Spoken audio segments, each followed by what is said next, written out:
So Russell, we just got out of a very intense, very sweaty hour and a half yoga session. We're here in the cafe at the yoga studio right now. How are you feeling?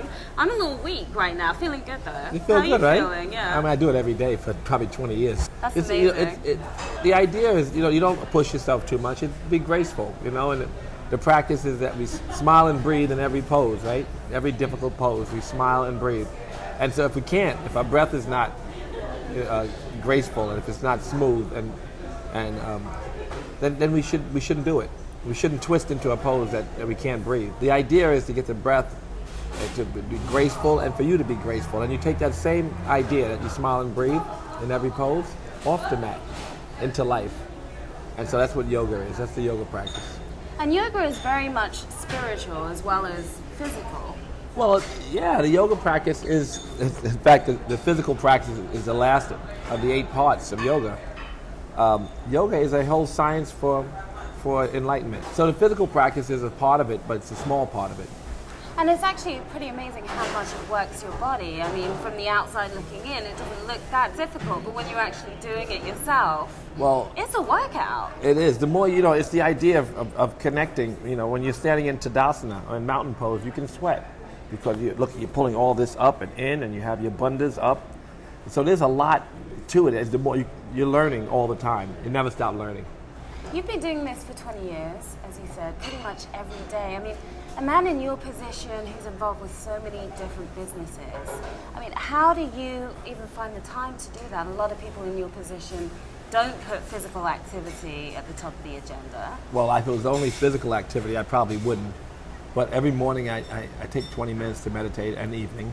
And every day I take an hour and a half of my practice. The idea of moving prayer, like to move with your breath for an hour and a half. This is a practice so that when you can move in life that same way, you become so much more effective. You accomplish so much more if you take this time for yourself.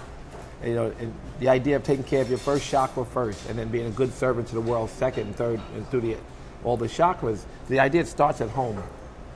So you get yourself together. If you don't have 20 minutes in the morning for yourself for meditation, then you probably need 2 hours. Let's talk about the music in the class, because it was interesting to me. I expected something a little different. I expected, spa music, that kind of spiritual spa music. Yeah, they were playing all sorts of stuff in there. So the Jivamukti practice, this particular place, is very much into Nada yoga sound. And yes, they'll play Krishna Das and Bhagavan Das and some of the spiritual the people who sing in Sanskrit, which is the holy language, and they play lots of that stuff too, but they play commercial music. The idea of music brings you to presence. Music brings you to a space where the brain can be still. It can focus, single point focus. When you meditate, you want single point focus. You ever read a book, and when you're reading that book, the words, you're so into them you forget to breathe? And you've been in a car accident and everything moves slow. Yeah. This is what it looks like. This is the idea. And music brings you to that kind of stillness, where you see things. The idea of enlightenment, if you would drive a car and you were enlightened and moving with your breath, right, and connection, you might not miss one flower. You might be driving and see everything. Basketball players in the zone. You know what that is. You don't know, but the ball players know when they get in the zone, they can throw the ball over their shoulder. The rim is like an ocean. You can't miss it. Like throwing a rock in the ocean when you're hot and when you're in a zone. This idea of being in union. You have moments, through running where the breath is your soundtrack. You have moments when you're playing sports where everything moves slow. So athletes relate to this because they have these experiences. The idea of yoga is to have that lasting experience. It's not only it comes and goes. And through meditation, it's a practice of bringing you to this space. So you want to get to the zone, meditation helps if you're a ball player. And the physical practice, what do you smile and breathe? Ujjayi breath, every pose, the breath connected to the movement. This is a practice to bring you to the kind of enlightenment that you have sparks of it all the time. As a runner, you get it. As a ball player, you get it. As an athlete, everything opens up and the world moves slow and you see everything unfolding. This is how we want to live. And the yogis believe you can live this way all the time. So yoga is something that can actually be beneficial for every type of sport.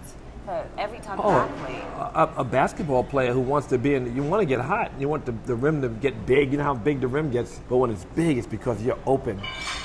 Your breath is connected. You're awake, and this kind of awakened consciousness is what every athlete wants. And so, yoga is a practice of moving towards this light, and this is the light that inspires the greatest performances in sports. Let's talk about music and sports and their connection. How would you say music and sports kind of inspire each other and complement each other? It's the same. How does The that work? music, beautiful music, brings all the attention. When you meditate, maybe you'll have a mantra, and you'll repeat this mantra, and everything else will disappear. That single-pointed focus. Music brings the mind to a laser focus. Both sides of the brain focus right on that beautiful melody. When you focus on the melody, the rest of the things disappear. This kind of single-pointed focus is why we practice yoga. What music do you listen to when you're getting ready for yoga? You're getting into that mindset, or even for a big meeting. I mean, what music drives you? It changes. Yeah. It depends on the mood. You have driving music. You can listen to an old Public Enemy record, or new records, or hip hop records, or you can listen to dance records. Or I listen to all kinds of Manorma is the Sanskrit teacher here. These beautiful little chanting records, and then the Bhagavan Das and Krishna Das. Rick Rubin produces artist Krishna Das. His beautiful voice. He sings these beautiful, and you hear them in all the yoga studios. Rick Rubin, you can hear him in everything. I had no idea. You hear Rick Rubin's records idea. from Wow. Slayer to Krishna Das. Oh wow. He does it all from death metal to most beautiful music about God. There was a teacher, my first teacher, Steve Ross, played loud rap music all the time. He had been a monk. Yeah. Plays loud rap music. 20 years ago, this teacher, Steve Ross, he still teaches Yoga teacher. in Brentwood, and he's very popular. But he understood the idea of being happy and awake. And music makes you feel good. They say, oh, that's bad music. But no, there's no bad music. If it grabs the attention and clears the mind, it promotes happiness. What music do you think helps you perform at your utmost, like when it comes to physical performance? It depends. that You can have depend as some well, yeah? deeply spiritual music with the most beautiful Sanskrit chanting, and it can make you want to continue. Or you can hear a loud Public Enemy record, it can do the same. It really is, people say, what's your favorite record? And sometimes I say the one that's on the radio. More often than not, I can say that. The one that's nice, that feels good right now. You can't, you don't want to define what experiences in life are your favorite, because it's where is your, the most difficult experience can be the most beautiful. And if you're awake, then you find that each moment has something new to offer, something different. Yeah. We hear music from some of the biggest artists featured in major sporting events. For example, Machine Gun Kelly, WrestleMania, as was Flo Rida. You have Faith Hill being used by the NFL. Working in the music business yourself, as you have for years, have you seen the music industry evolve to cater to the needs of sporting events, of athletes, of trying to give them that drive? I don't think that, I don't know that they've evolved for that purpose. I know that music is always connected to performance, because music, again, clears the noise and makes people more capable. Why do you think so many artists idolize athletes and vice versa? So many athletes Because of the want to be rhythm. rappers or singers and vice versa, The right? rhythm, when It's the a performance, mutual- yes, Yeah. I want to cut you up, it's the rhythm. Basketball is like rap. It's like a good guitar riff. Football, it's like, because again, they both inspire that kind of focus, and again, that focus is the key to all performance, and so there's rhythm in playing ball, So I think that there's a connection there, and those are both things that really take up the mind, take up the attention. They're not. They demand full attention. To be a good musician, you have to be in the music. To be a good athlete, you have to be wide awake. Yeah. I heard you're actually pretty amazing at softball. Well, who told you that? Who told you I that? just heard a little birdie told me you're like semi-pro or something. I'm 54. I'm nobody's pro. I don't know if I can run around the bases. I haven't played in a long time. But that used to be your no, sport? it's hardball was my sport. Okay. And I played different sports. I don't play now a lot. I think the idea of being graceful and just moving circulation and the energy through your body in a good way, I want to live a long time. So I'm not really into like competitive sports that are hurtful to my body. That's for me right now. And I come to a certain age, I don't want to injure nothing. I like it. I like to lower the information, not promote more. And I think, if happiness was, or if well-being was in percentage, say 50% happy thoughts, 25% workouts and yogic practices and things to promote circulation, and then 25% diet. This would be 100% of what you need for well-being.